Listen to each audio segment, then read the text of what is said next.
चरितम रघुनाथस्य शतकोटि प्रविस्तरम एकैकमक्षरम पुंसा महापातक नाशनम। एक बाणी, एक पत्नी, एक वचनी मर्यादा पुरुषोत्तम प्रभु रामचंद्रजीचं चरित्र जीवाचं कल्याण करणारा आहे रामकथा। जीवनाची व्यथा कमी करण्यासाठी रामकथा प्रपंचामधल्या सर्व प्रश्नांची उत्तर आहे। रामकथा संसारात तापलेल्या जीवाला शांती प्राप्त करून देणारी आहे, तर रामकथा जीवनामधल्या दुःखाच्या वजावाकीचं एकमेव साधन आहे। असे ही सुरस अवीट पवित्र गोड श्रीरामकथा आज श्रीराम कथेचा द्वितीय दिवस आहे। कालपर्यंत आपण कथा श्रवण केलेली आहे शिव पार्वती विवाह कथा। आज आपणाला नियोजित वेळेमध्ये श्रीराम जन्मकथा पूर्ण करायची आहे। वेळ अतिशय कमी आहे, अतिसंक्षेप मध्ये आपणाला कथा भाग नियोजित वेळेत पूर्ण करायचा आहे। तेव्हा प्रथमतः परमपूजनीय स्वामीजी मला क्षमा करतील अशी अपेक्षा बाळगतो। याज्ञवल्क्य महाराज भारद्वाजजीला ती कथा सांगतात जी शिवजी पार्वती मातेला सांगतात। अतिशय तल्लीन झालेले कथा श्रवणामध्ये शिव पार्वती विवाह संपन्न झाल्यावर शिवजी आणि पार्वती माता कैलास पर्वतावरती येतात। समयोपरांत या दाम्पत्याच्या पोटी दोन पुत्राचा जन्म होतो, एक पुरुषार्थ एक विवेक। धन्य धन्य गिरिराज कुमारी तुम समान नहीं को उपकारी, पूछो रघुपति कथा प्रसंगा सकल लोक जग पावनी गंगा। सकल लोक जग पावनी गंगा। पार्वती, ये गंगा पृथ्वी तलावर भागीरथानं आणलेली ही राम कथा रूपी गंगा तुझ्यामुळे येत आहे। सकल लोक जग पावनी गंगा। याज्ञवल्क्यजीच्या पुढे श्रोत्याच्या रूपात भारद्वाजजी बसलेले आहे, अतिशय तल्लीन झालेले आहे। याज्ञवल्क्यजीला भीती निर्माण झाली, मध्ये जर श्रोत्याला भारद्वाज म्हणावं तर माझ्या श्रोत्याचं अनवधान होईल, इतके तल्लीन सर्वांगाचे कान करून भारद्वाजजी कथा ऐकत होते। नाहीतर काही माणसं इथे येतात, आल्यावर लक्षात येतं की कुलूप लावलं पण ओढून बघितलं नाही, कधी दगा देते कुलूप लागलं असेल की नाही, लागलं असेल की नाही, बसतं कथेला आणि झटके घरच्या कुलपाला। भारद्वाजजी इतके तल्लीन झालेले आहे की याज्ञवल्क्यजीला प्रश्न निर्माण झाला, मध्ये भारद्वाज म्हणावं तर माझ्या श्रोत्याचं अनवधान होईल, पण नाईलाजास्तव भारद्वाजजी तरी पाहायला तयार नाही। भारद्वाजजी भारद्वाजजी।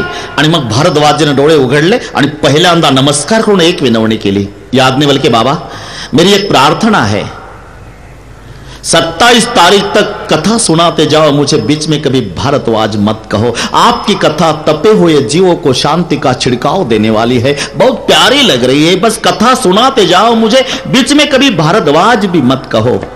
अब पता लगा है कि आप राम कथा के यथार्थ अधिकारी श्रोता हो। ज्याचं प्रेम शिव कथेवर आहे तो राम कथा श्रवणाचा यथार्थ अधिकारी आहे। ही वक्त्यानं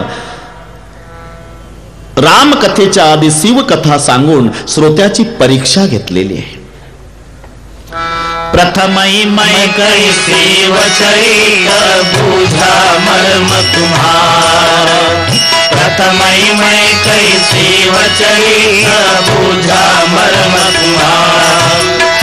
सेवक तुम राम के रहित समर्थ एकार त्यावर रामचंद्र की जय।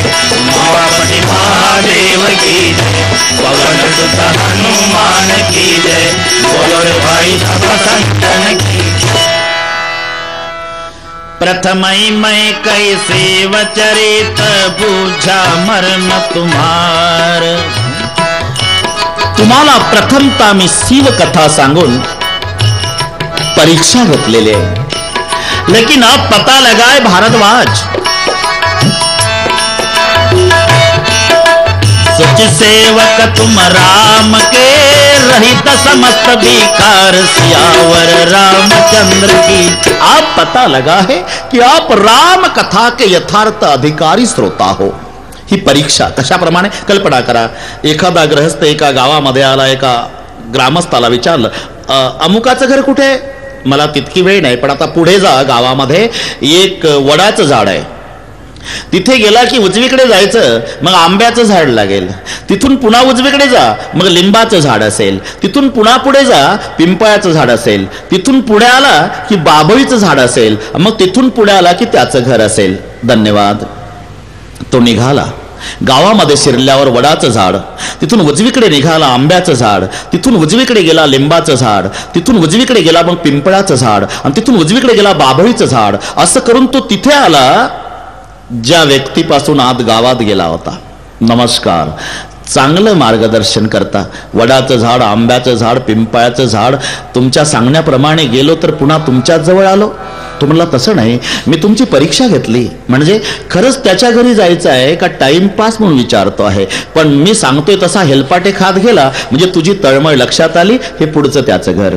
तसं याज्ञवल्क्यजी म्हणतात, भारद्वाजजी मी तुमची परीक्षा घेतली, खरंच तुमचं रामकथेवर प्रेम आहे का करमणूक म्हणून विचारत आहात, म्हणून तुम्हाला रामकथेच्या आधी मी शिव कथा सांगितलेली आहे. प्रथम मैं कही शिव चरित बूझा मर्म तुम्हार, लेकिन आज पता लगा है सुचि सेवक तुम राम के रहित समस्त विकार. बस कथा सुनाते जाओ प्रभु, कथा सुनाते जाओ. मुझे शिव कथा भी बहुत प्यारी लग रही है. बस शिव कथा राम कथा का द्वार है. घरामध्ये जर प्रवेश करायचा असेल तर द्वारातून. शिव कथा हे राम कथेचं द्वार आहे, आणि म्हणून राम कथेच्या आधी याज्ञवल्क्यजी भारद्वाजीला शिव कथा सांगत आहे. जर आपणाला कोणी विचारलं वारकरी संप्रदायाचे पहिले वैष्णव कोण, याचं उत्तर आहे भगवान शंकर. एका जनार्दनी वैष्णव शिरोमणी महादेव. वैष्णवांचे शिरोमणी भगवान शंकर आहे. वैष्णवांचे शिरोमणी. अजूनही भगवान शंकर पंढरपूरची वारी करतात, अजूनही करतात. एकदा महादेवजी पंढरपूरला निघाले. पार्वती आईने विचारलं, कुठं चालला तुम्ही? पंढरपूरला. तुम्हालाच वाटतं का दरवर्षी जावं? आमची नाही इच्छा होत. तुला काय वाटलं पार्वते? पंढरपूरला जाणं म्हणजे काय पुण्याच्या सारसबागेतलं फिरणं आहे का? 11-12 लाख यात्रा असते, बाळ हरवलं तर आईला सापडत नाही. बाकीचं सांगू नका, मी येणार. येणार म्हटल्यावर भगवान शिवजीनं पार्वती मातेला होकार दिला, आणि भगवान शिवजी आणि पार्वती दोघं पंढरपूरला जातात हे कळालं चिरंजीवाला. कोण चिरंजीव? लंबोदर पीतांबर फणीवर बंधना, सरळे सोंड वक्र तुंड त्रिनयना. गणपती बाप्पा. आणि गणपती बाप्पाने आवाज दिला, पप्पा. महादेवजी थांबले. पार्वते काय आता केवढं अवघड झालं प्रकरण.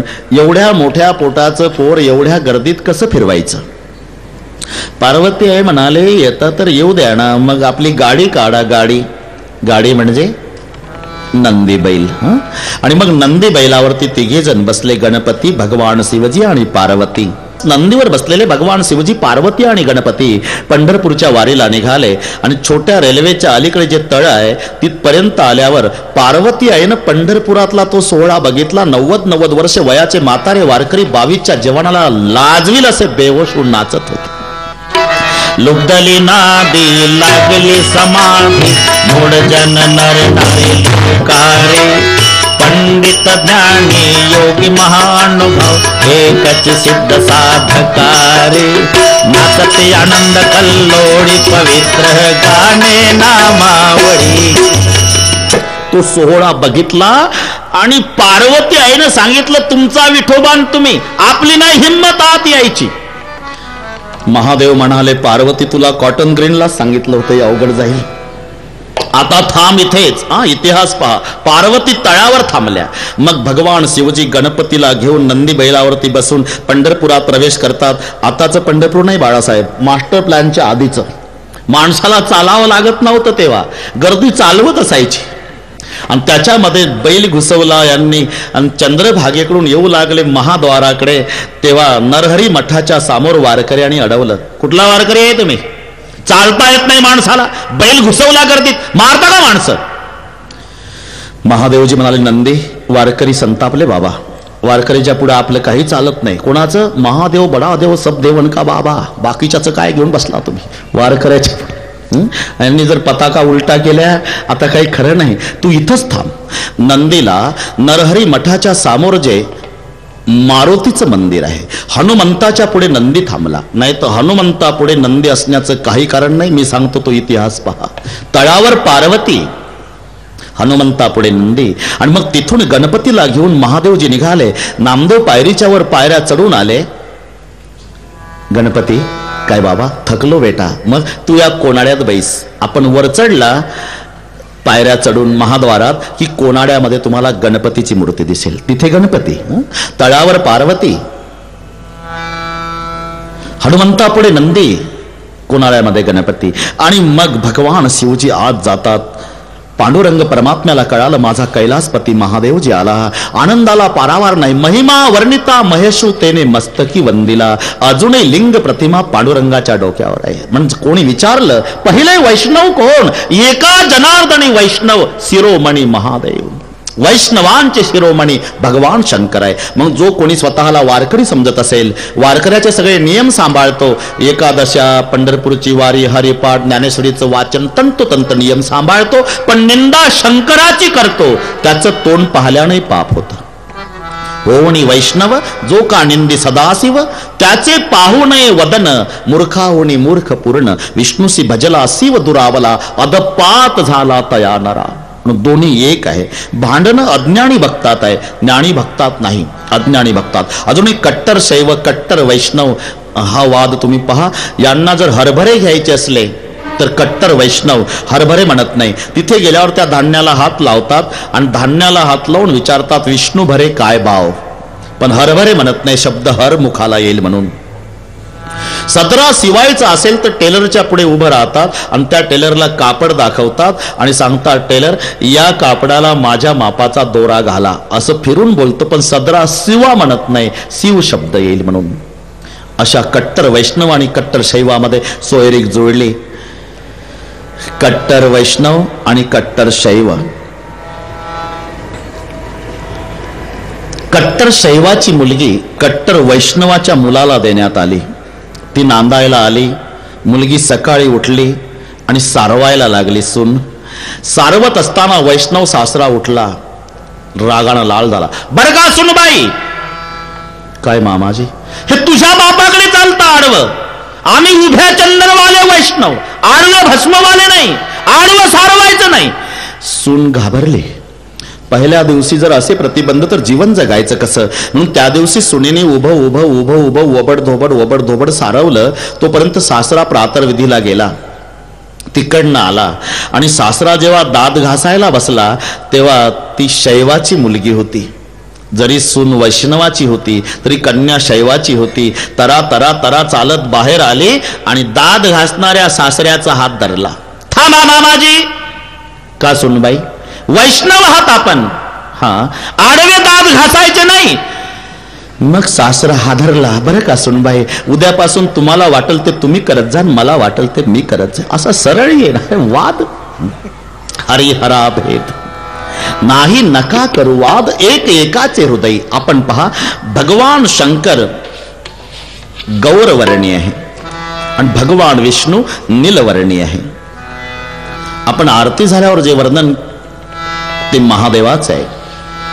कर्पूर गौरम करुणावतारम संसार सारम भुजगेंद्रहारम. कर्पूर गौरम, कापरासारखा गोरा पान भगवान शंकर आहे. नीलवर्णी भगवान विष्णू आहे. असं का? भगवान विष्णूने जेव्हा अमृत प्राशन केलं तेव्हा महादेवजी गौरवर्णी झाले आणि महादेवाने विष प्राशन केलं, त्याच्यामुळे विष्णू परमात्मा नीलवर्णी झाले. एक एकाचे हृदय. आणि म्हणून आमच्या साधू संतांची विनवणी आहे, बाबा रे भांडू नका, दोन्ही एक आहे. हरिहरा भेद नाही नका करू वाद. उलट भजन करा रे हरिहरा, नारायण शिव शंकरा. माझे बोलणे अवतारा, भेद न करा दोघाचा.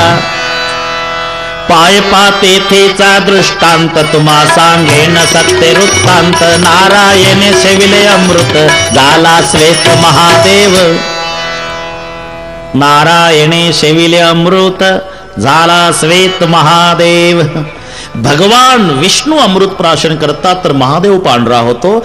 महादेवजी विष प्राशन करतात, विष्णू निळा होतो. दोन्ही एक आहे. म्हणून ज्याचं प्रेम राम कथेवर, शिव कथेवर, तो राम कथा श्रवणाचा यथार्थ अधिकारी श्रोता आहे. ही वक्त्यानं श्रोत्याची परीक्षा घेतलेली आहे. भारद्वाजी सांगतात, बस कथा सुनाते जाओ, मुझे बीच में कभी भारद्वाज मत कहो.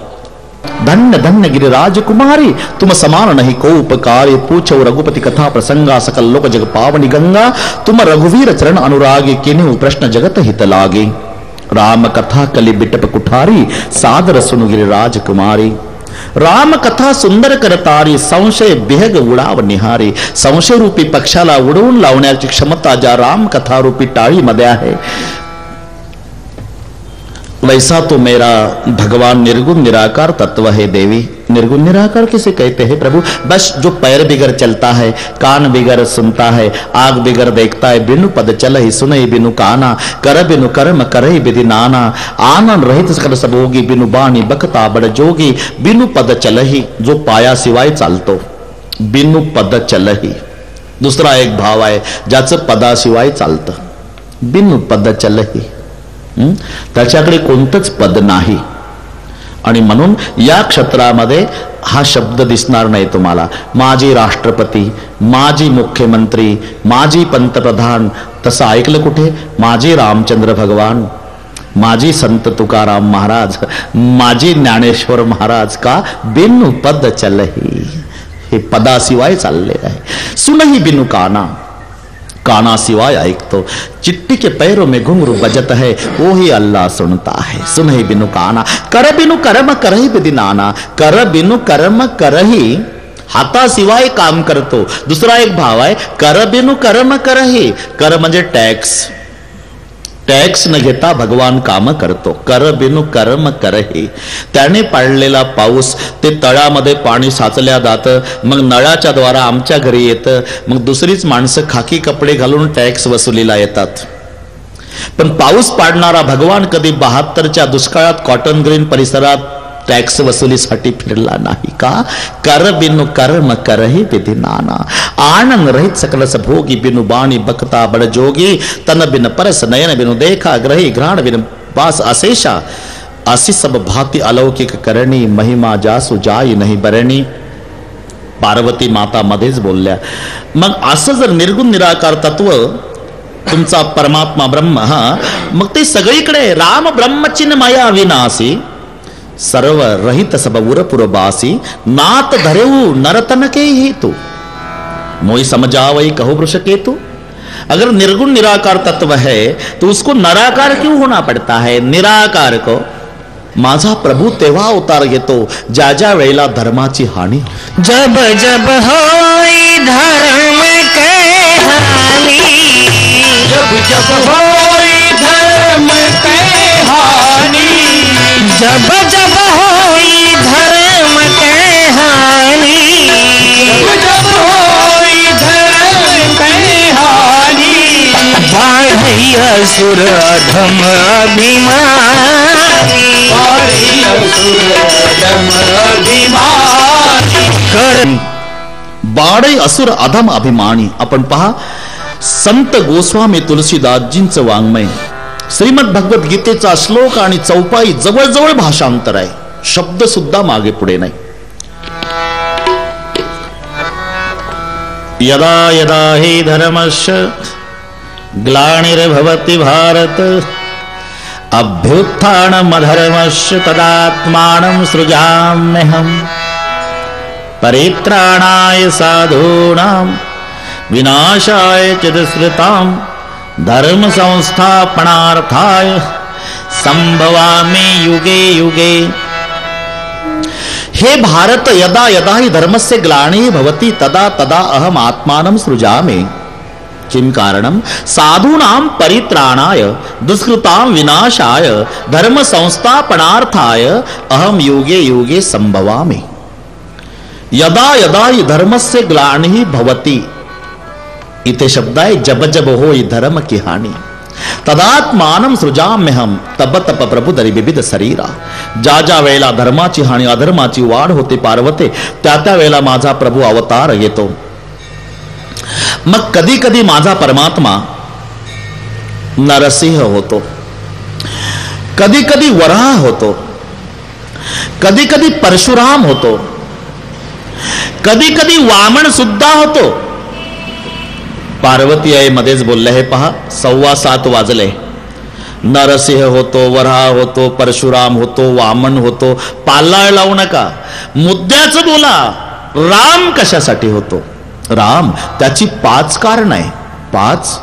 मग सांगा ना 9च्या आत. हा, वेळेची नको काळजी करू पार्वती. पहिलं कारण, जय विजय द्वारपाल. सनत कुमार हे महात्मे प्रभू दर्शनाला जाऊ लागले तेव्हा जय विजय आणि अडवलं. कहा जा रहे हो? प्रभु का दर्शन करने. हम द्वारपाल है, हमारी इजाजत लिए बगैर आप नहीं जा सकते. भगवान का दर्शन करने के लिए भक्त को किसी की इजाजत लेने की जरूरत नहीं होती. हम नहीं जाने देंगे. जाएंगे. नहीं जाने देंगे. हम जाएंगे. हम नहीं जाने देंगे. जाएंगे. हम द्वारपाल है, हम भगवान के भक्त हैं, हमारी इजाजत बिगर आप नहीं जा सकते.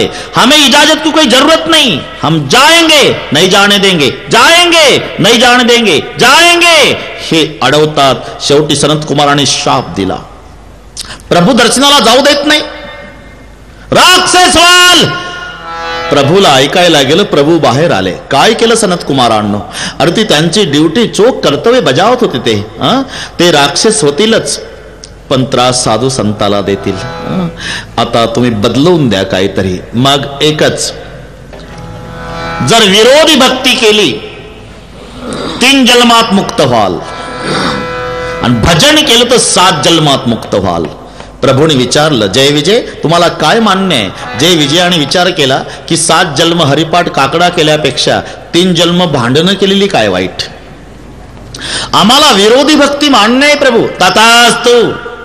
पार्वते, ते 3 जन्म राक्षस होतात जय विजय. पहिला जन्म हिरण्याक्ष हिरण्यकश्यपू, दुसरा जन्म रावण कुंभकर्ण, तिसरा जन्म वक्रदंत शिशुपाल. मधली जी जोडी रावण कुंभकर्णाची, ती मारण्यासाठी माझ्या श्रीरामाचा अवतार पहिलं कारण. दुसरं कारण सांगताना जालंधर दैत्य आणि रुंदा. रुंदेच्या सतीत्वावर जालंधर अजय होता. देवतांना त्रस्त करून सोडलं. सगळे देवता त्रस्त होऊन भगवंताकडे येतात, उपाय विचारतात. भगवंतांनी सांगितलं, रुंदेच्या सतीत्वाला बाध आणल्याशिवाय जालंधर मरू शकत नाही. सतीत्वाला बाध आणायचं काम मी करतो, युद्ध तुम्ही चालू ठेवा. इकडे देवतांच्या समवेत युद्ध चालू आहे जालंधराचं, आणि स्वतः भगवान विष्णू जालंधराच्या रूपात रुंदेच्या महाली आले. आपले पतिदेव आले म्हणून रुंदेनं सन्मान केला. बसायला आसन दिलं, पाद्य पूजा, पुष्पहार गळ्यात घातला, कुंकुम तिलक केला, आरती ओवाळली. एक घटना घडली. जालंधर रण मैदानात मरण पावले. घायल सिपाई पळत येतात. महाराणीजी, महाराणीजी, महाराणीजी. क्या हुआ? महाराणीजी. बोलते क्यों नहीं आप लोग? महाराणीजी. अरे हुआ क्या? महाराणीजी. क्या हुआ? जालंधर सरकार मारे गए रण मैदान. रुंदा खड़ी हो गई. जालंधर सरकार मारे गए? हाँ महारानी जी. और जालंधर मारे गए तो ये कौन है? भगवान विष्णू खऱ्या स्वरूपात प्रगट झाले. अरे मैं विष्णू हूं रुंदा. देवा, माझ्या पतीच्या गैरहाजरीत येऊन माझ्याकडून सेवा करून घेतली. पुढच्या जन्मी तुमच्या गैरहाजरीत माझा पती येईल आणि तुमची पत्नी चोरून नेईल. तथास्तु. हे दुसरं कारण. इथे काही लोक शंका घेतात की सतीचं रक्षण, सतीत्व रक्षण करण्यासाठी अवतार घेणारे तुमचे भगवान एका सतीच्या सतीत्वाला बाध आणतात, त्यांना तुम्ही देव म्हणता. यज्ञाचं रक्षण करण्यासाठी अवतीर्ण होणारे तुमचे परमात्मा एका इंद्रजिताच्या यज्ञाचा विध्वंस केला तरी त्याला तुम्ही भगवान म्हणता. हे तुमच्या भगवंताला शोभलं का? हे तुमच्या प्रभूचं कार्य आहे का? सतीचं सतीत्व भ्रष्ट करणे, एका यज्ञाचा विध्वंस करणे? याचं उत्तर आहे, हा दाखवायला धर्म दिसला तरी आत लपलेला अधर्म आहे. आतल्या अधर्माचा नाश करायचा असेल तर धर्मरूपी कवच फोडावं लागणार आहे. त्याला इलाज नाही. पूर्वी पाश्चात्य देशातील लोक राजपुतांवर हल्ला करताना गायीचा वापर करायचे, गायीला समोर उभी करायचे आणि त्याच्या आडून हे हल्ला करायचे. का? राजपूत गायीला पवित्र मानतात आणि मग गायीवर ते हल्ला करणार नाही. गायीच्या आड लपून आपण सुरक्षित राहू, हा दाखवायला धर्म आहे. आत लपलेला अधर्म आहे. आतल्या अधर्माचा नाश करायचा असेल तर धर्मरूपी कवच फोडावं लागणार आहे. जर तुम्हाला कोणी विचारलं, आप हिंदुस्तान के हो? जी. गंगा को मानते हो? गंगा तो हमारी मां है. तो ये गंगा के पानी में बनी हुई शराब है, थोड़ी ले लो. आप बोलोगे क्या, नाम गंगा का बताते हो और शराब पिलाते हो? बेवकूफ काही के. दाखवायला धर्म, आत लपलेला अधर्म आहे. किंवा उलट प्रश्न आपण निर्माण करू, जर रुंदेचं सतीत्व शाबूत राहिलं असतं शेवटपर्यंत तर राक्षस जातीनं जगातल्या सर्व सतींचं सतीत्व भ्रष्ट केलं असतं. उलट डोकं चालवा. इंद्रजिताचा यज्ञ जर सुरक्षितरित्या पार पडला असता तर राक्षसाने जगातले सर्व यज्ञ बंद पाडले असते. म्हणून जगातले सर्व यज्ञ सुरक्षित ठेवण्यासाठी एका यज्ञाचा विध्वंस, जगातल्या सर्व माता माऊल्यांचं सतीत्व शाबूत राखण्यासाठी एका सतीच्या सतीत्वाला बाद. तिसरं कारण सांगताना भगवान शिवजी सांगतात, पार्वते, एकदा नारदानी दिलेला शाप. नारदानी शाप हा शब्द ऐकला, गिरिजा चकित भैसुनी बाणी, नारद विष्णु भगत पुनि ज्ञानी, कारण कवन श्राप मुनि देना. नारद तो मेरे गुरु है प्रभु और ज्ञानी है, मेरे ज्ञानी गुरु भगवान को शाप कैसा दे सकते? शिवजी हंसने लगे, अरे पार्वती, दुनिया में कोई ज्ञानी नहीं, कोई मूर्ख नहीं. भगवान जिसको जैसा नचाए वैसा वो नाचता है. भगवान के दिल में आया तो डाकू को वाल्मीकि बना देता है, नहीं तो विश्वामित्र जैसे ज्ञानी को मेनका के पीछे लगा देता है. अरे उसका कौन मालिक है? वो सब कठपुतली का खेल, सूत्रधार भगवान है. कोई ज्ञानी नहीं, कोई मूर्ख नहीं. हर चीती होत तत्काल, मन चीती होत नहीं. हर चीती होत तत्काल, बलि को जाना था बैकुंठ, भेज दिया पाताल. कोई मूर्ख नहीं, कोई लेकिन यह प्रसंग मोई कहू पुरारी, मुनि मन मोह आचर्य भारी, का अपराध रमापती कीना, कारण कवन श्राप मुनि दीना. आणि मग कथा सांगतात भगवान शिवजी हिमालयाच्या गुहेमध्ये नारदजी भजन करीत आले असताना तिथे बसले, अतिशय शांत वातावरण पाहलं. सुमिरित हरी श्रापगती बाधी, सहज विमल मन लागे समाधी. आणि नारदजी समाधीस्त, समाधी लागली नारदाला, समाधी नारदाला लागली, पण परिणाम मुनी गती देखी सुरेश डराना. देवाचा राजा इंद्र घाबरला. विचार केला, जर समाधी यथासांगरित्या पार पडली तर माझं पद जाण्याची दाट शक्यता आहे. वास्तविक संबंध नव्हता. नारदजी आपल्या आनंदात मग्न आहे, पण इंद्राला वाटलं का देवता सुखी आहे पण समाधानी नाही. समाधानी का नहीं? अनिति से जो मिलता है वो सुख देता है, समाधान नहीं. म्हणून आमच्या साधू संतांनी धन हा दुसरा पुरुषार्थ आहे, जरूर मिळवा, पण त्याकरता नीती शिकवलेली आहे. जोडून या धन उत्तम व्यवहार आहे. काहीच जसं येतं तसंच जातं. यायला लागलं की नारळातल्या पाण्यासारखं आणि जायला लागलं म्हणजे कवठाच्या फळाप्रमाणे. नारळ फोडून पहा तुम्ही, अर्धा तांब्या पाणी बाहेर पडतं. कोणी भरलं होतं कोणाच माहीत. तसं काही जवळ यायला लागलं म्हणजे सासूचं येतं, मावशीचं येतं, बापाला एकटं असतं, पुन्हा चुलत्याचं येतं नारळातलं पाणी. पण जायला लागलं की कवठाचं फळ. कवठाचं फळ हत्तीला खाऊ घाला, हत्ती फोडून नाही खात, अख्खच गिळतो. गिळ नका, पण सकाळी प्रातर्विधीच्या वेळेला तसंच बाहेर पडतं न फुटता. मग काही माणसं म्हणतील, महाराज काल हत्तीनं फळ भक्षण केलं होतं, आज बाहेर पडलं तरी फुटलं नाही, हत्तीला काय फायदा? तुम्हाला वाटतं, पण फळ फोडून पहा, त्याच्यात काहीच राहिलेलं नाही. अरे फळ तर फुटलं नाही, मग घर गेला कुठं हे हत्तीलाही सांगता येत नाही. तसं काहीच जातं कसं हे घरमालकाच्याही लक्षात येत नाही. आणि म्हणून जोडून या धन उत्तम व्यवहार आहे. जिथे पैसा आहे तिथे सुख आहे, जिथं विचार आहे तिथं समाधान आहे. आणि म्हणून नारदाची समाधी भंग करण्याच्या उद्देशानं इंद्रदेवानी कामदेवाला पाचारण केलं. कामदेव आलेला आहे जिथे नारदजी समाधीस्थ बसले, आणि त्या ठिकाणी कामदेवानं जेव्हा पाऊल ठेवलं,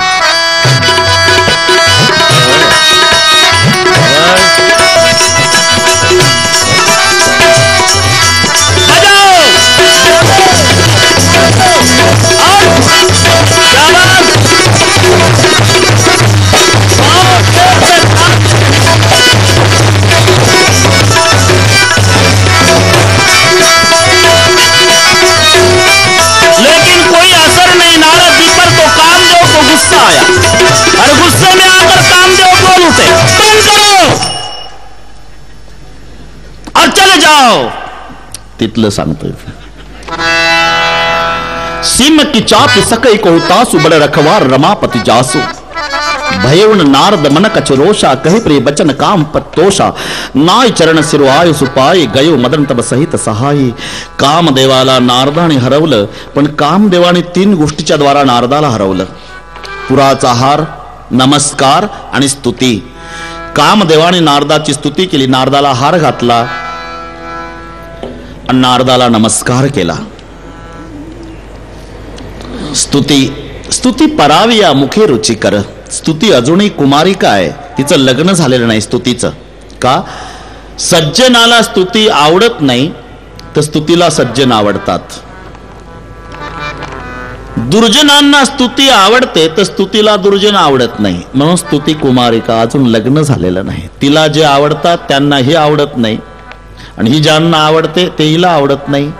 दुर्जनांना स्तुती आवडते तर स्तुतीला दुर्जन आवडत नाही. स्तुतीला सज्जन आवडतात तर सज्जनांना स्तुती आवडत नाही. म्हणून स्तुती कुमारिका आहे.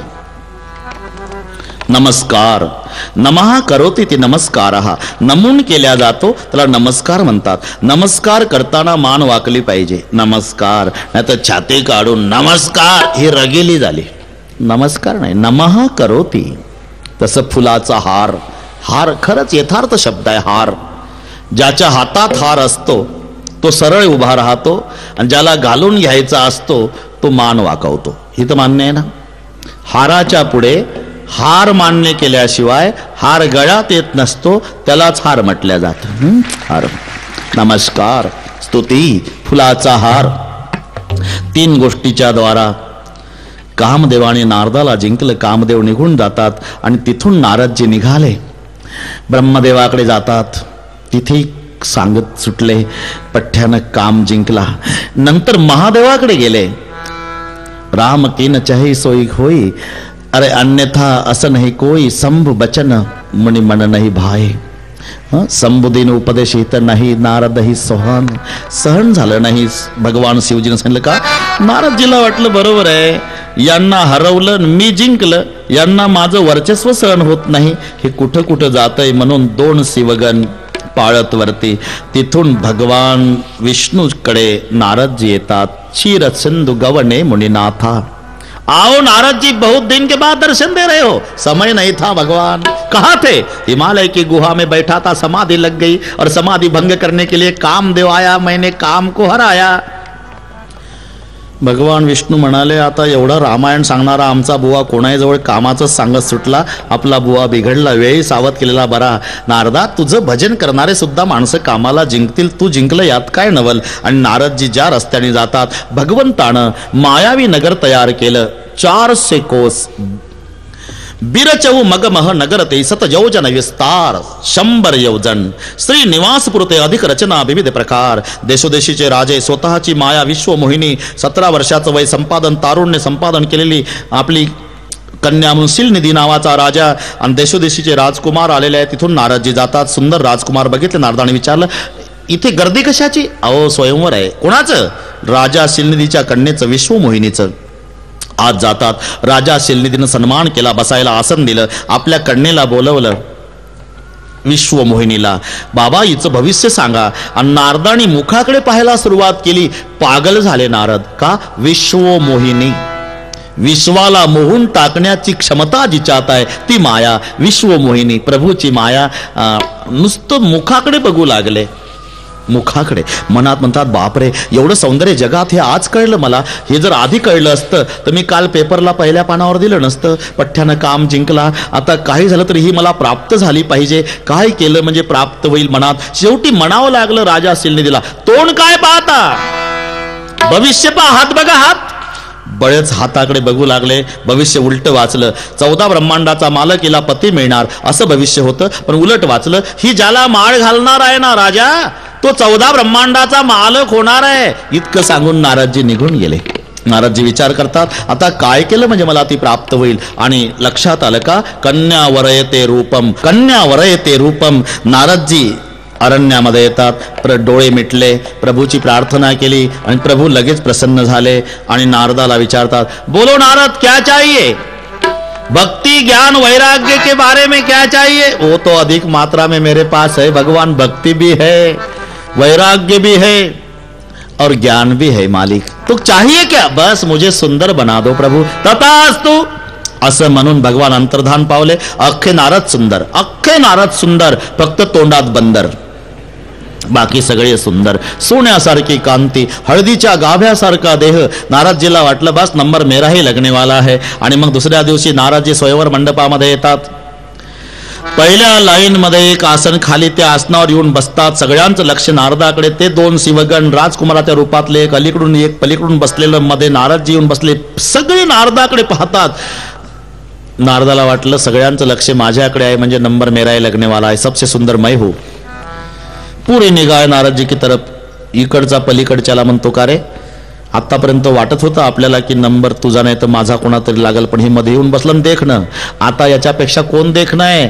आता आपलं डिपॉझिट जप्त. अलीकडचं म्हणतं, पलीकडचं म्हणतं, का रे हे जर एवढं देखणं आहे तर याची आई किती देखणी असेल? तसे तसे नारदाची छाती फुगत चालले. बस जिधर उधर मेरी चर्चा पुरे मंडप में हो रही है तो नंबर मेरा ही लगने वाला है. इतक्यात धवल फुलाची माळा घेऊन विश्वमोहिनी आली आणि विश्वमोहिनीचं पहिल्या लाईन मध्ये नारदाकडे लक्ष गेलं आणि विश्वमोहिनीनं आपल्या पित्याला आवाज द्यायला सांगितलं. त्या सेवकांना, सेवक जाओ मेरे पिताजी को कहो कि पहली आसन में जो बैठा है आप शकुन, उसको धक्के मारकर बाहर निकाल दो. मरकट बदन भयंकर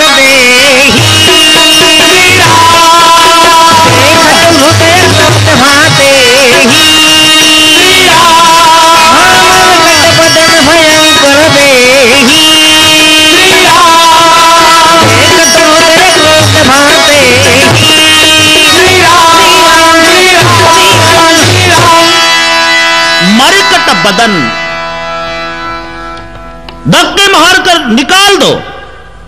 जेव्हा तोंड बंदराचं बघितलं, विश्वमोहिनीनं पूर्ण लाईन सोडून दिली. पूर्ण लाईन, दुसरी लाईन, तिसरी लाईन, चौथी लाईन, शेवटच्या लाईन मध्ये शेवटच्या आसनावर राजकुमाराच्या रूपात परमात्मा बसलेले होते. नारदजी उठून उभे झाले, उंच टाचा करून बघू लागले. उधर क्यों चली गई? कोई बीच में आया क्या? उन्होंने मुझे ठीक तरह से देखा नहीं क्या?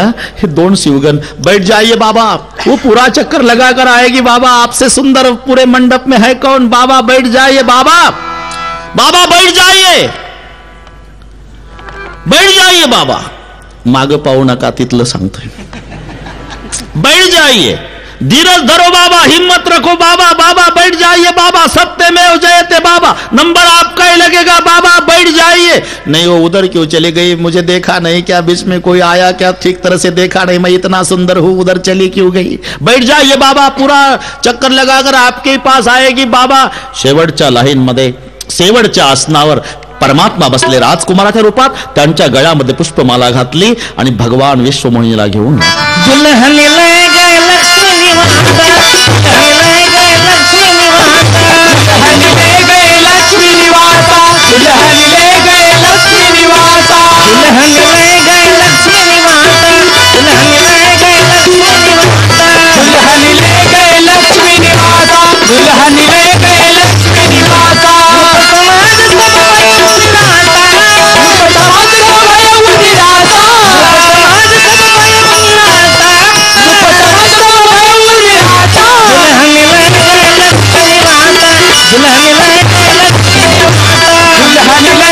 दुल्हन ले गए लक्ष्मी निवासा. ती त्याची आहे. दैवी हेशा गुणमयी मम माया. दुल्हन ले गए लक्ष्मी निवासा, घेऊन जातात परमात्मा, ती त्याची आहे. इकडे नारदजी उभे झालेले, दोन शिवगण, बैठ जाइए बाबा, चक्कर लगा कर आएगी बाबा, बाबा बैठ जाइए बाबा, धीरज धरो बाबा, हिम्मत रखो. नारद जी को गुस्सा आया, क्या हिम्मत रखो, हिम्मत रखो, वो तो चली गई. बाबा आमच्या सारख्याचा नंबर लागला नाही त्याच्यात आम्हाला वाईट वाटत नाही, पण तुमच्यासारख्या देखण्यालाही डावललं म्हणजे कमाल केली त्या मुलीनं. जाऊ द्या, तिला काय रूपाची पारख आहे का? नारद म्हणाले. शिवगण म्हणतात तिला नसू द्या रूपाची पारख, पण तुम्ही तुमचं तोंड कधी आरशात बघितलं का? मला आरसा सांगता, राक्षस व्हाल. आणि नारदजी तडा तडा तडा तडा निघून जातात अरण्यामध्ये. पूर्ण लाईन सोडून दिली विश्वमोहिनीनं. का? नारद संत आहे, विश्वमोहिनी माया आहे. मायेचं सर्वावर चालल, संतावर चालत नाही. तुका म्हणे माया होय दासी लागे पाया, ज्ञानदेव म्हणता माया गेली समूळ विलया. संतावर नव्हे, संताच्या संगतीत जेवढे बसलेले आहे त्यांच्यावर सुद्धा मायेचा प्रभाव पडू शकत नाही. म्हणून विश्वमोहिनीला अख्खी लाईन सोडून द्यावी लागली, जी संताची लाईन आहे. जब हरि माया दूरी निवारी, नाही तर रमान राजकुमारी. स्वतः भगवान उभे, नाराजी लटलट कापू लागले. मालिक मेरी गलती हो गई, ये जो शाप दिया अस्वीकार करो प्रभु, अस्वीकार. अरे तुम्हारी क्या ताकत है नारद, शाप देने की मेरी भी इच्छा थी. जाओ जपो जाय शंकर सतनामा. काम को जीतने के लिए राम का भजन करना और अहंकार को जीतने के लिए भगवान शिव जी का भजन करो. तिसरे कारण. चौथं कारण सांगताना स्वयंभू मनु आणि शतरूपा दोघांना खडतर तपश्चर्या केली. ओम नमो भगवते वासुदेवा या मंत्राचा जप केला. धेनुमती नाम गोमत नदीच्या काठाला. आणि शेवटी भगवान प्रसन्न झाले. क्या चाहिए मागू मागू बर भई नबबानी, परम गंभीर कृपामृत साणी. बोलो क्या चाहिए. बस तुमच्यासारखा पुत्र आमच्या पोटी जन्माला यावा. तथास्तु. आम्ही पुढच्या जन्मी पती पत्नी व्हावं, ये भी मंजूर है. आपको क्या चाहिए माँ? आपने दिए हुए वचन सच होगे ना प्रभु. मैं अभी से आपको मां कहता हूं मां, मैं तुम्हारा बेटा बनकर आऊंगा. मैं एक वचनी हूं. भगवान एक वचनी है. अभी से आपको मां कहता हूं, मैं तुम्हारा बेटा बनकर आऊंगा. आणि मग मनुराजाला विचारलं, आपकी क्या इच्छा है? मनुराजाने सांगितलं, आम्ही पती पत्नी होणार देवा. हा. पुढच्या जन्मी तुम्ही आमच्या पोटी जन्माला येणार. हा. बस माझी एकच इच्छा असेल, त्या पुत्राच्या वियोगानं मला मरण यावं. तथास्तु. म्हणून दशरथ वियोगे मेला. तेच पुढे दशरथ कौसल्या होतात, तेच पुढे. हे चौथं कारण. पाचवं कारण, कैकय देशाचा राजा, त्याचं नाव सत्यकेतू. सत्यकेतूला 2 मुलं, एक प्रतापभानू, एक अरिमर्दन. सत्यकेतू मुलाच्या ताब्यात राज्य देऊन तपाच्या उद्देशाने निघून जातो. आणि प्रतापभानू आणि अरिमर्दन, प्रतापभानू राजा झाला, अरिमर्दनाकडे युवराज पद. एक प्रधान, त्याचं नाव धर्मरुची. प्रतापभानूनं आपल्या स्वतःच्या सामर्थ्यानं सगळ्या राजांना जिंकलं, स्वतः चक्रवर्ती राजा झाला. आणि एक दिवसची घटना, काही राजे शरण आले, काही अरण्यात गेले तपाच्या उद्देशानं, काही साधूच्या वेशात. आणि एक दिवस शिकार करण्यासाठी जेव्हा चक्रवर्ती राजा प्रतापभानू निघाला घोड्यावरती बसून, एक डुकर पुढे पळतो. तो राक्षस होता, त्याचं नाव कालकेतू, डुकराच्या रूपात. आणि त्याच्या मागे सत्यकेतूचा पुत्र प्रतापभानू, पुढे कालकेतू राक्षस. पळता पळता वाट चुकला राजा आणि कपटमुनीच्या आश्रमात आला. कपटमुनीच्या, हे शब्द लक्षात घ्या. सत्यकेतू. केतू का मतलब होता है झेंडा, ध्वज. सत्यकेतू. सत्यकेतूचा पुत्र प्रतापभानू. पण ज्याच्या मागे पळाला घोड्यावर तो राक्षस कालकेतू. काल का मतलब है समय, केतु का मतलब झेंडा. समयानुसार झेंडा बदलने वाला उसे बोलते हैं काल केतु. आणि मेला तरी झेंडा बदलत नाही, त्याला म्हणतात सत्यकेतू. तुलसी जी कहते हैं, सत्यकेतु की संतान जब काल केतु के पीछे दौड़ती है तो कपट मुनि के साथ मुलाकात होती है, असली संतों के साथ नहीं, कपट मुनि के साथ. क्यों? जब सत्य केतु की संतान काल केतु के पीछे दौड़ती है. कपट मुनीच्या आश्रमात जेव्हा घोडा, कपट मुनी म्हणजे यानं जिंकलेला एकेकाळचा राजा होता, तो साधूच्या वेशात. विचारलं, कहा रहते हो? खोटं सांगितलं प्रतापभानूने. प्रतापभानू नावाचा जो चक्रवर्ती राजा आहे ना, हा, त्याचा मी सचिव आहे. तासु सचिव मै सुनो मुनिसा, नाम प्रतापभानु अवनीसा. फिरता है रे परेउ बुलाई, बड़े भाग देखे पदाई. हम कह दुर्लभ दरस तुम्हारा, जानत हो कछु भल हो न्यारा. कहो मुनि तात भयो अंधियारा, जो जन 70 नगर तुम्हारा. कपट मुनीने सांगायला सुरुवात केली, अरे मुझे सब पता है, स्वयं आप प्रताप भानु हो, सत्यकेतु तुम्हारा पिता, तुम्हारे भाई का नाम अरिमर्दन, एक प्रधान आपका, उसका नाम धर्मरुचि, यहां से 70 योजन तुम्हारा नगर है. चकित झाला. आपण कसं काय ओळखलं बाबा? मैं मंत्रद्रष्टा महात्मा हो. बाबा तुमच्यासारख्या महात्म्याला गुरु करण्याची इच्छा आहे. जाओ ना धो कराओ, पाणी पी कराओ. आला. तुम्ही माझे गुरु. ठीक आहे, तुला गुरु दीक्षा देतो. कपट मुनीने गुरु दीक्षा दिली. बाबा जर विचारलं तुमच्या गुरुचं नाव काय, तर मी काय सांगणार? नाम हमारा एक तनु भाई. एक तनु, ये तो नाम जिंदगी में पहली बार सुना रहा हूं. हाँ, आदि सृष्टि उपजी जब ही तब उत्पत्ति भई मोरी. नाम एक तनु हे तू ते देह न धरव बहुवरी. सृष्टी निर्माण केली तेव्हा ब्रह्मदेवाने पहिला मला निर्माण केला, तेव्हापासून मला शरीर बदलावं लागलं नाही, म्हणून माझं नाव एक तनु. हवाईदार बातें करते एक तनु. आदि सृष्टि उपजी जब ही तब उत्पत्ति भई मोरी. नाम एक तनु हे तू ते देह न धरव बहुवरी. बस चंद्र सूर्य असेपर्यंत माझं राज्य राहावं बाबा. एकच, ब्राह्मणांना भोजन दिल्याशिवाय आणि ब्राह्मण प्रसन्न होऊन आशीर्वाद दिल्याशिवाय तसं होणार नाही. स्वयंपाकाची सगळी व्यवस्था मला पाहावी लागणार आहे. तसं मी येत नाही, पण तुझ्या आग्रहास्तव ये, आता झोप घे. झोपी गेला. कालकेतू आलेला आहे, योग मायेच्या द्वारा उचलला, त्याला त्याच्या नगरात नेऊन ठेवला. जागा झाला तो स्वतःच्या राजमहालामध्ये. त्याला कळालं माझे गुरुदेव अधिकारी आहे, मी कुठे झोपलो कुठे जागा झालो. आता वाट पाहतोय. एक दिवस कपटमुनी आलेले आहे. स्वयंपाकाचं नियोजन आणि ब्राह्मण मंडळीला जेवणाचं निमंत्रण. मृगाचं मॉस मिक्स केलं कपटमुनीनं आणि सगळे ब्राह्मण जेवायला बसले. जेवायला प्रारंभ करणार आकाशवाणी झाली. ब्राह्मणांना उठा, धर्मभ्रष्ट होईल तुमचा. मृगाचं मॉस मिक्स केलेलं आहे. न जेवता ब्राह्मण मंडळी उठली. प्रताप भानु, भगवान ने हमारा धर्म बचाया, नहीं तो वरना भ्रष्ट हो जाते. हमारा शाप है, 1 साल के अंदर तुम्हारे कुल में दिया जलाने वाला कोई नहीं बचेगा, और आप अगले जन्म में ऐसे बलवान राक्षस बनोगे, आपको मारने के लिए भगवान को अवतार लेना होगा. परिणाम 1 वर्षाच्या आत सगळ्या सामूहिक राजांनी हमला केला. प्रताप भानुच्या अख्ख्या कुळाचा नाश झाला. तोच प्रताप भानु पुढच्या जन्मी रावण झाला. तोच अरिमर्दन कुंभकर्ण झाला आणि धर्मरुची प्रधान विभीषण झाला. 10 सिर ताहि 20 भुजदंडा. रावण नाम वीर बरिबंडा. भुज अनुज अरिमर्दन नामा. भयो सो कुंभकर्ण बलधामा. सचिव जो रहा धर्म धरी साचू. जासू भयो विमात्र बंधु लघुतासु. 3 भाऊ रावण, कुंभकर्ण, विभीषण खडतर तपश्चर्या केली आणि तपश्चर्याच्या अंती ब्रह्मदेव प्रसन्न झाले. गयो निकट तप देखी विधाता. मागो बर प्रसन्न मैताता. वरम ब्रूहि करी विनती पद गही दस सीसा. बोले उपचर सुनो जगदीसा. हम काहू के मरहि न मारे. बस ब्रह्मदेवाला रावणाने सांगितलं, कोणाच्या हातून आम्ही मारल्या जाऊ नये.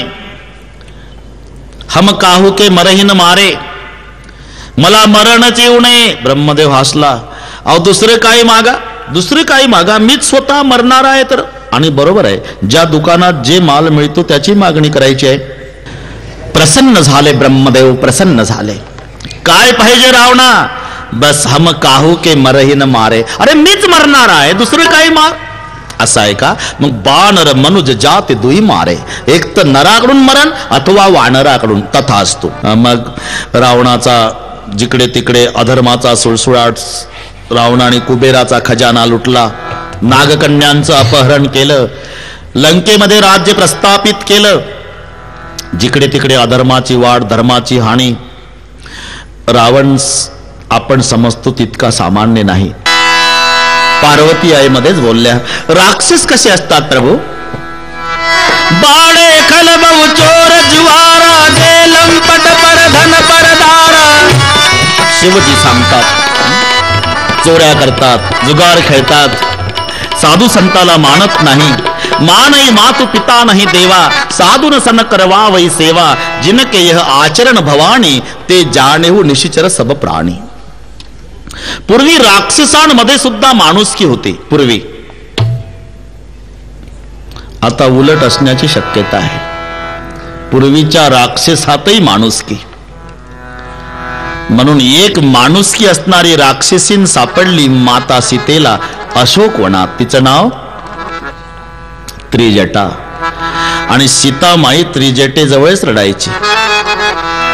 सांगवो त्रिजटे सकैसी मात, भेटे देल काने ते रघुनाथ, मन उतावीळ चुरी झाला पंथ. त्रिजटा. सध्या जनावराची उपमा माणसाला देणं हा जनावरांचा जाहीर अपमान आहे. एक बरं आहे, सध्याची जनावरं बोलत नाही. जर बोलली असती तर प्रवक्त्याची कॉलर धरली असती कार्यक्रम संपल्यावर. काय महाराज, आमचं काय नाव घेतलं, आम्ही काय माणसापेक्षा वाईट वागलो, असा प्रश्न जनावराने विचारला असता. आणि खरं आहे, अजून धर्म सांभाळला जनावरांनी, सोडला माणसाने. वाघ भुकन मेला तरी गवत खात नाही, हत्ती भुकन मेला तरी मांस खात नाही. वाघ शुद्ध मांसाहारी, हत्ती शुद्ध शाकाहारी. भुकेनं मरल वाघ पण गवत नाही खाणार, हत्ती भुकेनं मरल मांस नाही खाणार. माणसाला काहीच पुरत नाही, त्यांनी अजून आपलं आपलं खाणं सोडलं नाही जनावरांनी. पण पहा, किती क्रोधायमान होऊ द्या वाघ, तरी आपल्या जातभाईला फाडून खात नाही. रागात आलेला वाघ आपल्या जातभाईवर हल्ला करत नाही. त्याला विचारा, ते म्हणते का आम्ही माणसापेक्षा खालच्या दर्जाचे आहोत का, आम्हाला कळत नाही का आमची जात. वाघ वाघावर हल्ला करत नाही. पण माणूस जर रागात आला तर 10-5 माणसाचा खून केल्याशिवाय राहत नाही. इतका दर्जा माणसाचा खाली आला, इतका खाली आला माणूस. किती खाली, इतका खाली. किती खाली, इतका खाली. चोऱ्या माणसं करतात आणि कुत्रे पकडतात, इतका खाली आला. बाड़े खलबो चोर जिवारा, जे लंपट पर धन पर दारा, मानई मातु पिता नहीं देवा, साधुन सन करवा वही सेवा, जिनके यह आचरण भवानी, ते जाणे व निशिचर सब प्राणी. आणि अधर्माची वाढ पृथ्वी सर्व सहन करायला तयार आहे. समाजातून एखादा माणूस गेला, मांडीला लात लागली, नमस्कार जर केला नाही तर लाल डोळे करून तो वर पाहतो. काय माणसाचा डोळा चालला का, दिसत नाही का. माणसाची लात माणसाला लागली तर माणसं सहन करीत नाही. आम्ही 85 वर्षे जोडे घालून पृथ्वी तुडवली, एकही दिवस रागावली नाही. सहन करणं तिचा धर्म आहे. पण जेव्हा पापाचा अतिरेक होतो तेव्हा पृथ्वी पापाचा वजा सहन करीत नाही. आणि म्हणून गायीच्या रूपामध्ये पृथ्वी आपला पिता ब्रह्मदेवाकडे जाऊन रडू लागली. धेनु रूपधरी हृदय बिचारी, गई तहा जयसुर मुनिझारी. वत्सरूपी पृथ्वीवर मयापाशी जाय, नेत्री वाहे तो हे सांगत असे. मग सगळ्या देवता एकत्रित येतात, विचार करतात. बैठे सुरसभ करई बिचारा, कह पायो प्रभु करई पुकारा. पुर बैकुंठ जान कह कोई, कोई कह पैन दी बस प्रभु सोई. भगवान कुठे असतील, सगळे देवता एकत्रित येऊन बसलेले आहे. अब भगवान कहा मिलेंगे. काही म्हणतात वैकुंठात, काही म्हणतात क्षीरसागरात. इतक्यात 8:10 भगवान शिवजी आले. प्रार्थना के बाद आकाशवाणी हुई. जानी सवय सुरभूमि सुनि बचन समेत सनेह, गगन गिरा गंभीर भई हरण शोक संदेह. देवतांनो, आतापर्यंत जेवढे शाप स्वीकारले, आशीर्वाद दिले, त्याची पूर्तता करण्यासाठी मी अयोध्येमध्ये अवतीर्ण होणार आहे. आपण निश्चिंत असा, आपापल्या स्वस्थळी जा. आणि मग सगळे देवता एकत्रित येतात. ज्यात महादेवजी आहे. सर्व देवता विचार करतात, भगवान अवतार घेणार आहे, आपण स्वस्त बसून चालणार नाही. आपण सुद्धा प्रभूला सहकार्य करण्यासाठी सर्वांनी वानर व्हायचे. वानर. देवतांची मीटिंग. ज्या मीटिंगला महादेवजी आहे. महादेवजी खड़े हो गए. देवता लोग, बहुत खुशी की बात, आप भगवान को मदद करने के लिए सब देवता बंदर बनोगे. जी महादेव जी, बहुत खुशी की बात है. तो सबसे बड़ा बंदर मैं बनूंगा, मेरा नाम बजरंग बली होगा. आपण ज्या कथेची वाट पाहत आहात, ज्या नगरात प्रभू प्रगट होणार आहे, त्या नगराचं नाव अयोध्या आहे. ज्या नगराचा राजा दशरथ, राजे दशरथ अयोध्येचे. 3 मुख्य राण्या, कौसल्या, सुमित्रा, कैकेयी. सर्व गोष्टीची अनुकूलता आहे, तरी राजा दुःखी आहे. आणि याचंच नाव जीवन आहे. जीवन जिसको जब भी मिलेगा तो अधूरा ही मिलेगा, परमार्थ जिसको जब भी मिलेगा तो पूरा ही मिलेगा. कोठे काही, एक आहे एक नाही, याला जीवन म्हणतात. खायला भरपूर असतं, खाणारं कोणी नसतं. कुठे खाणारे भरपूर असतात, खायला काही नसतं. आज दशरथजी आपलं दुःख सांगण्यासाठी वसिष्ठजी जवळ येतात. वसिष्ठजी जवळ, वसिष्ठजीमध्ये ते सामर्थ्य होतं, पण वसिष्ठाचं ठरलं होतं जोपर्यंत माझा दशरथ तक्रार मांडत नाही तोपर्यंत मी त्याच्या प्रकरणात लक्ष घालत नाही. एक दिवसची घटना. दशरथ राजे सिंहासनावर बसलेले आहे. डाव्या भागाच्या सिंहासनावर 3 राण्या बसल्या, कौसल्या, सुमित्रा, कैकेयी. उजव्या भागाला एक सिंहासन, त्याच्यावर वसिष्ठ आणि अरुंधती माता दोघं बसले. वसिष्ठजीजवळ त्यांचं छोटं बाळ आहे. खूप रडतंय बाळ, खूप रडतं. दशरथजीनं जवळ घेतलं तरी रडायचं थांबत नाही. कौसल्या, सुमित्रा, कैकेयी 3 राण्यांनी घेतलं तरी रडायचं थांबत नाही.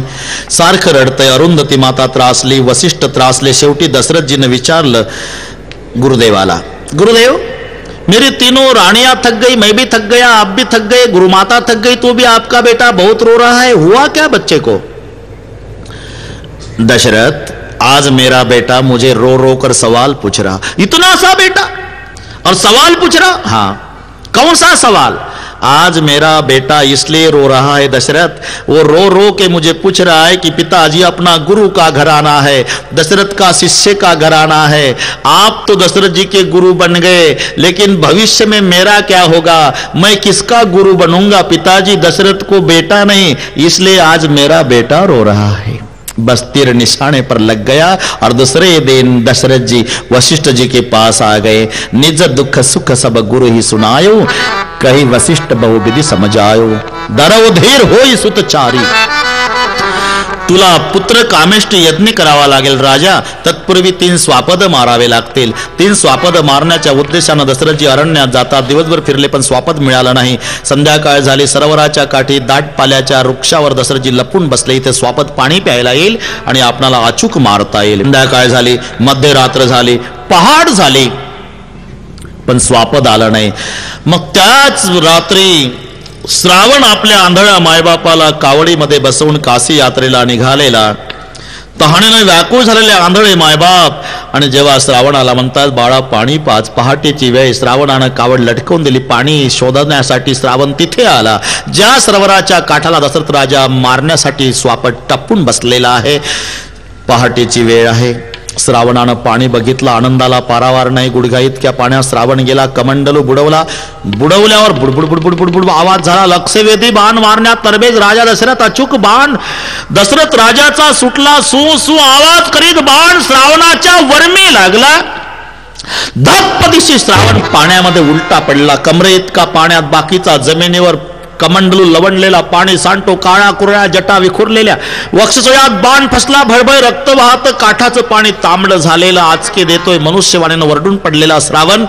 दशरथजीला धक्का बसला. कोण्यातरी मानवाची हत्या आहे. दशरथजी खाली उतरतात. तिथपर्यंत येतात. आचके देणारा श्रावणाकडे बघितला आणि दशरथजीनं भीत विचारलं, कोण रे बाळ? तुम्ही सांगा कोण? मी अयोध्येचा राजा दशरथ माझे नाव. दशरथ? हो बाळा, ऐकून होतो महाराज, आपलं नाव ऐकून होतो. खूप पराक्रमी हात म्हणून देवाच्या राजाला, इंद्राला मदत करायला जाता म्हणे. स्वाभिमान होता राजा तुझ्याबद्दलचा की पठ्ठ्याच्या पृथ्वी तलावर एक असा शूरवीर राजा आहे की जो देवाच्या राजाला, इंद्राला मदत करतो. पराक्रम गाजवणारा राजा. तुझ्याबद्दलचा स्वाभिमान होता राजा. पण आग लागो तुझ्या पराक्रमाला. आज काय पराक्रम गाजवला राजा? एका आंधळ्या मायबापाचा आधार संपवला. राजा, मायबाप बाळाचं संगोपन करत असतात राजा, पण ते भाग्य या श्रावणाच्या नशिबी नव्हतं. जन्माचे आंधळे माझे मायबाप मी लेकरासारखे सांभाळले. त्यांना कावडीत बसवून काशीला निघालो होतो राजा. तहान लागली माझ्या मायबापाला. आंधळे माझे मायबाप. तू घाला घातलाय राजा. मरतो मी आता. माझा प्राण जातो याबद्दल वाईट वाटत नाही राजा. माझ्या आंधळ्या मायबापाची काशीची यात्रा अपूर्ण राहिली याबद्दल वाईट वाटत नाही. पण माझ्या मायबापाला पाणी पाजायला माझ्याशिवाय कोणी नाही याबद्दल दुःख वाटतंय राजा. तू जर पाणी पाजायचं वचन देशील, मी आताही सुखानं प्राण सोडतो. दशरथजी गहिवरले, डोळे भरून आले, लटलट कापू लागले. बेटा, चुकलं माझं. मी तुझ्या मायबापाला पाणी पाजेल, पण मला क्षमा कर बाळा, क्षमा कर. मी क्षमा करतो राजा, मी क्षमा करतो. पण माझ्या आंधळ्या मायबापाची पाठवणार तुला. आणि श्रावणाने प्राण सोडला. तो कमंडलू घेतला, पाण्यानं भरला आणि दशरथ राजे कमंडलू घेऊन तिथे येतात जिथे श्रावणाचे आंधळे मायबाप कावडीत बसलेले. पुढे 15 फुटावर दशरथ राजा उभा आहे. यांना दिसत नाही, राजा बोलत नाही. दशरथाला प्रश्न पडला, पाणी घ्या म्हणावं तर बदललेला आवाज ओळखतील. मग आमचा श्रावण कुठे विचारल्यावर मी काय उत्तर देऊ. बराच वेळ झाला. आंधळे मायबाप टाहो फोडून रडतात. श्रावणा, पाणी नसल मिळालं तर तसा वापस आहे बेटा. तुला अपरात्री पाठवलं म्हणून रुसला का माझ्या बाळा. आजपासून नाही रे पाठवणार. श्रावणा. दशरथ राजा 15 फुटावर उभा आहे. आंधळे मायबाप शोक करतात. श्रावणा. दशरथजी समोर. धाडस केलं राजा दशरथाने. घ्या पाणी. बदललेला आवाज ओळखला. आंधळे मायबाप विचारतात, कोण तुम्ही. रडू लागला राजा. अरे बोलत का नाही. मग तो हुंदके देऊन रडतो. अरे कोण आला तुम्ही पाणी घ्या म्हणणारा.